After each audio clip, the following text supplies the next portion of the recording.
2025년 4월 21일 월요일 새벽 말씀을 함께 묵상하길 원합니다. 오늘 함께 보실 하나님의 말씀은 마태복음 17장입니다.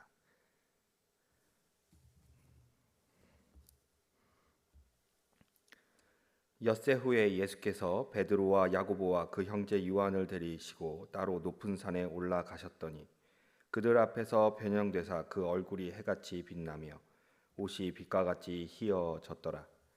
그때에 모세와 엘리야가 예수와 더불어 말하는 것이 그들에게 보이거늘 베드로가 예수께 여쭈어 이르되 주여 우리가 여기 있는 것이 좋사오니 만일 주께서 원하시면 내가 여기서 초막셋을 짓되 하나는 주님을 위하여 하나는 모세를 위하여 하나는 엘리야를 위하여 하리이다.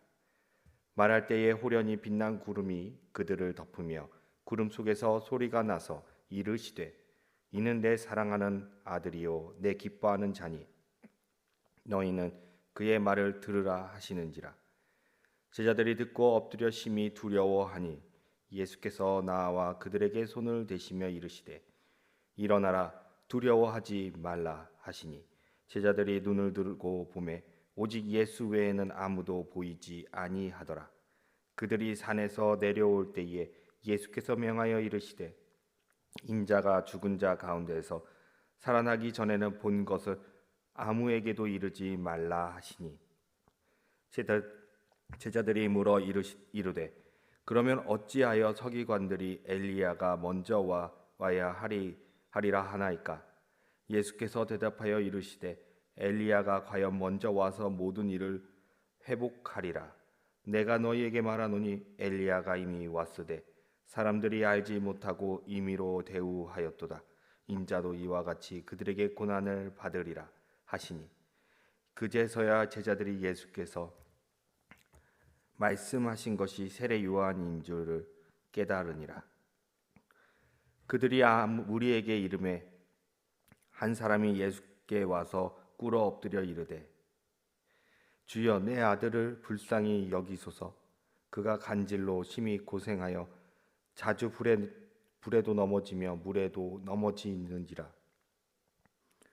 내가 주의 제자들에게 데리고 왔으나 능히 고치지 못하더니 예수께서 대답하여 이르시되 믿음이 없고 패역한 세대여 내가 얼마나 너희와 함께 있으며 얼마나 너희에게 참으리요. 그를 이리로 데려오라 하시니라. 이에 예수께서 꾸짖으시니 귀신이 나가고 아이가 그때부터 나으니라. 이때에 제자들이 조용히 예수께 나와 이르되 우리는 어찌하여 쫓아내지 못하였나이까?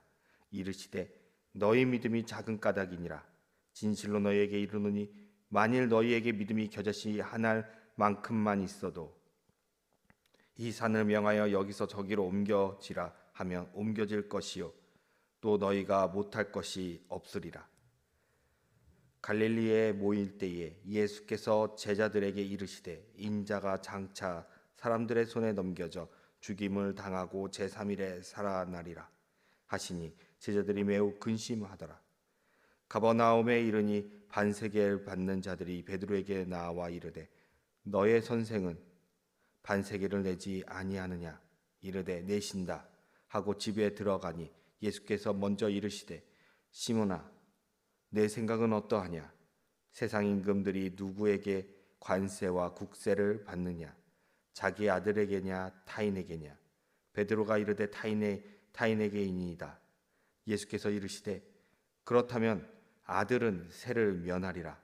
그러나 우리가 그들이 실족하지 않게 하기 위하여 내가 바다에 가서 낚시를 던져 먼저 오르는 고기를 가져 입을 열면 돈 한 세겔을 얻을 것이니 가져다가 나와 너를 위하여 주라 하시니라. 아멘. 오늘은 필요 없는 근심이라는 제목으로 말씀을 묵상하기 원합니다. 하나님께서 역사하시는 삶은 하나님께서 인도하시는 대로 따라가며 그분의 삶에서 순종할 때에 경험할 수가 있습니다. 조금이라도 나를 주장할 때에 하나님께서는 일하시지 않으십니다. 우리가 가장 실수하는 것은 입술의 고백과 행동이 다르다는 것입니다. 첫 번째로 믿음의 고백을 직접 경험하게 될 때에 경외하게 됩니다. 예수께서 가장 아끼는 제자 베드로, 야고보 그 형제 요한을 데리고 높은 산에 올라갑니다.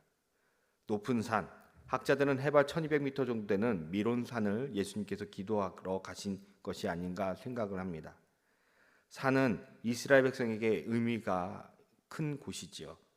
모세가 하나님의 언약과 계시 안에서 받았듯이, 산에서 계시를 받았듯이 가나안 땅으로 들어가는 이스라엘 백성이 그리심산과 에발산에서 하나님과 언약을 맺은 것처럼 이스라엘 백성에게는 산은 매우 의미가 있는 곳입니다. 마태복음에서 나오는 산은 계시의 장소입니다. 이번에도 예수님에 대한 특별한 계시가 임하는 것이죠. 산에서 예수님은 변형되셨습니다. 얼굴이 해같이 빛나고 옷이 빛과 같이 희어졌습니다. 본문 2절에서 이야기하고 있는 것처럼 모세와 엘리야가 예수님과 더불어 말하는 것을 제자들이 보았습니다. 베드로는 너무 놀라 자기가 무엇을 위해 어떤 말을 하는지도 모르면서 초막을 모세와 엘리야 그리고 예수님을 위해 짓겠다고 말합니다.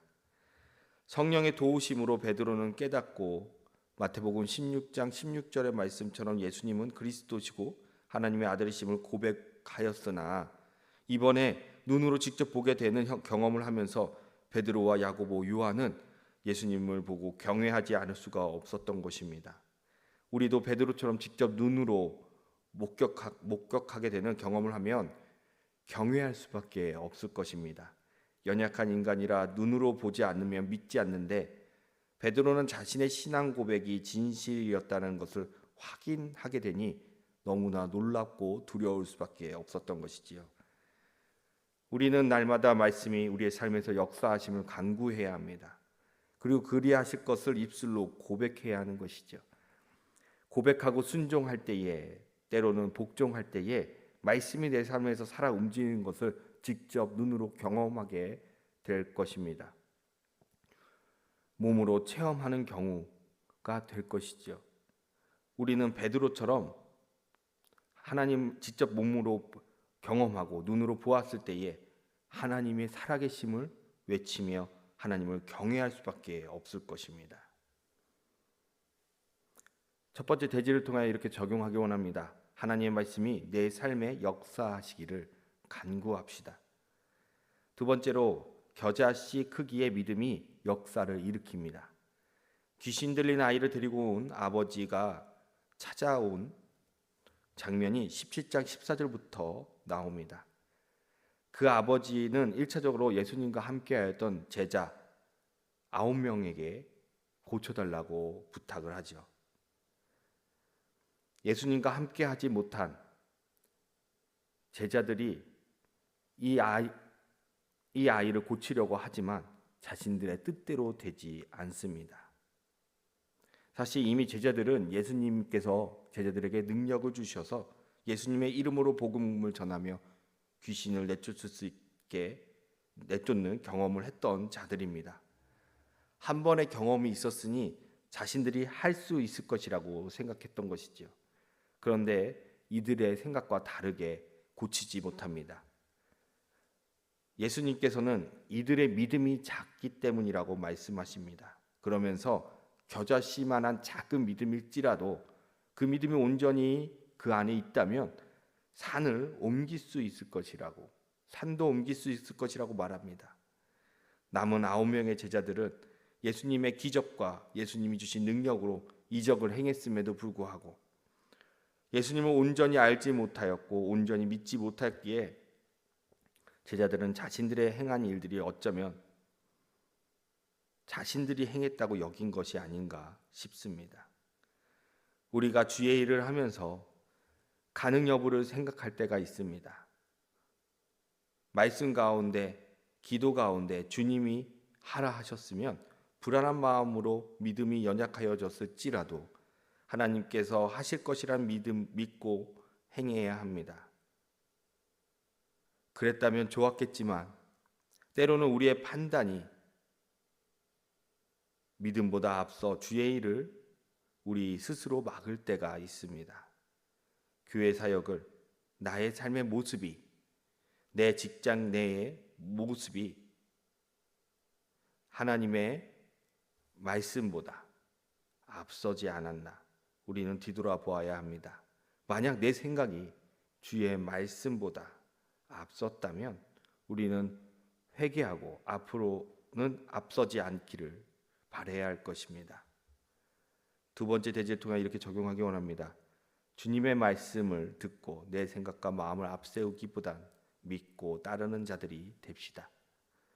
세 번째 대지로 하지 않아도 되는 것을 하지 맙시다. 제자들이 22절부터 23절에 예수님의 이야기를 듣고 제자들이 근심합니다. 사람은 어떤 말이든 들을 때 듣고 싶은 말을 듣는 경향이 있죠.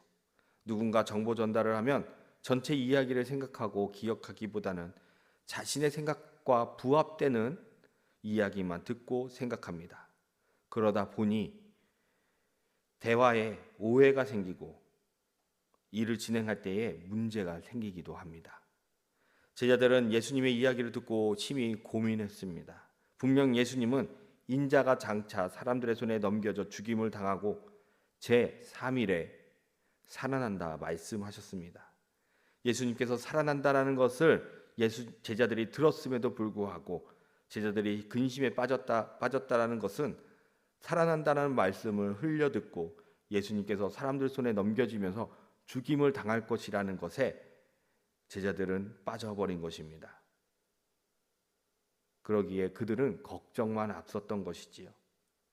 우리가 주님께 간구하는 것들을 기도 중에 그리고 예배의 말씀으로 이미 하나님은 우리에게 응답하셨는데도 불구하고 우리가 응답받지 못하는 경우는 또는 그 응답에 반응하지 못하는 이유는 우리의 생각대로 우리가 듣고 싶은 것만 듣고 원하기 때문입니다. 우리는 듣고 싶은 것, 보고 싶은 것에 집중하고 소망을 품지 말아야 합니다. 말씀에서 기도 가운데 하나님께서 우리에게 주시는 소망의 메시지를 간구하고 그 메시지를 듣고 기도해야 하는 것입니다. 세 번째 대지를 통해 이렇게 적용하기 원합니다. 내 마음에 원하는 것이 아닌 하나님께서 하시는 말씀에 집중합시다. 말씀을 끝맺겠습니다. 하나님께서 우리의 삶에서 일하시길 우리가 간절히 원한다면 우리는 우리의 중심을 내려놓고 주님께 의탁해야 합니다. 주님께 의탁할 때에는 내 생각이 아니라 아버지의 뜻이 무엇인지, 아버지께서 원하는 것이 무엇인지를 간구해야 합니다. 그럴 때 우리는 아버지께서 일하시는 것을 경험할 수가 있습니다. 이러한 삶을 사는 저와 여러분이 되기를 간절히 소망합니다. 기도하시겠습니다. 사랑과 은혜의 하나님, 우리의 욕심과 주장이 때로는 아버지의 뜻을 듣지 못하고 보지 못하고 생각하지 못하게 합니다.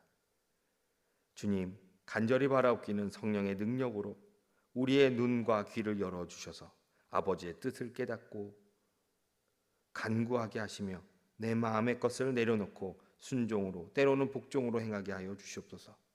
그럴 때 아버지께서 일하시는 것을 보고 경험하게 하시고 주님께서 하신 일에 경외함으로 간증하는 자가 되게 하여 주시옵소서. 이 모든 말씀 우리 주 예수 그리스도의 이름으로 기도드리옵나이다. 아멘.